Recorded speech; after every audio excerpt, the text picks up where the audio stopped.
कहते हैं, हर युद्ध में कुछ ऐसे वीर होते हैं जिन्हें इतिहास पूरा सम्मान नहीं दे पाता, पर उनका त्याग इतना महान होता है कि देवता भी उन्हें प्रणाम करते हैं।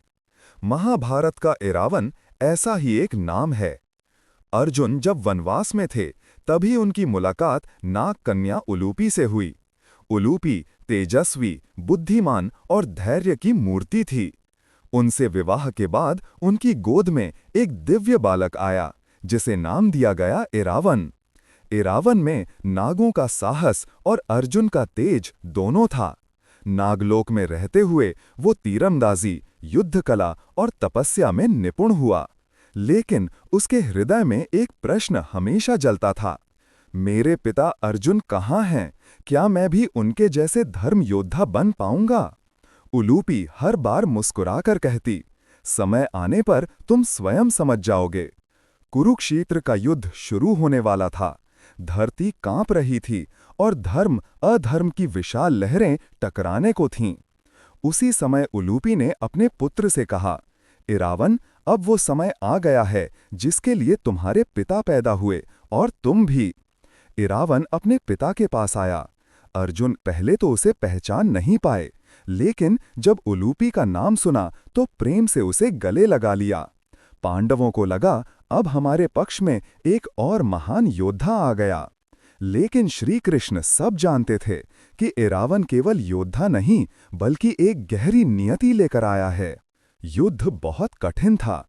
पांडवों को विजय के लिए देवताओं का आशीर्वाद चाहिए था, लेकिन इसके लिए चाहिए था एक निस्वार्थ नर बलि। कोई आगे नहीं आया। तभी इरावन आगे बढ़ा। उसने कहा, यदि धर्म की रक्षा के लिए मेरा जीवन चाहिए तो मैं इसे 100 बार देने को तैयार हूं। सभी स्तब्ध थे। इतनी कम उम्र, इतना बड़ा संकल्प। लेकिन इरावन दृढ़ था। बलिदान से पहले उसकी एक इच्छा थी, मैं मरने से पहले विवाह करना चाहता हूं। पर कौन विवाह करेगा उस वीर से जिसका अगला ही क्षण अंतिम है? पूरे पांडव शिविर में मौन छा गया। तभी श्री कृष्ण ने मोहिनी रूप धारण किया, दिव्य, सुंदर, तेजस्वी। मोहिनी ने कहा, मैं तुम्हारी इच्छा पूरी करती हूं। इस प्रकार इरावन का एक दिन का विवाह हुआ। विवाह के बाद इरावन शांत मन से यज्ञ वेदी के पास गया। उसकी आंखों में कोई भय नहीं था, सिर्फ सत्य और धर्म का तेज था। उसने आकाश की ओर देखकर कहा, ये जीवन आपका है और अब ये धर्म की रक्षा के लिए समर्पित है। और वह देवताओं के लिए स्वयं को बलिदान कर दिया।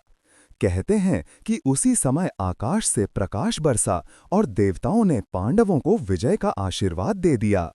देवताओं ने उसे एक वरदान दिया, युद्ध समाप्त होने तक वह एक दिव्य चेतना रूप में युद्ध का प्रत्येक क्षण देख सकेगा। इस रूप को कूट अट्टी कहा गया।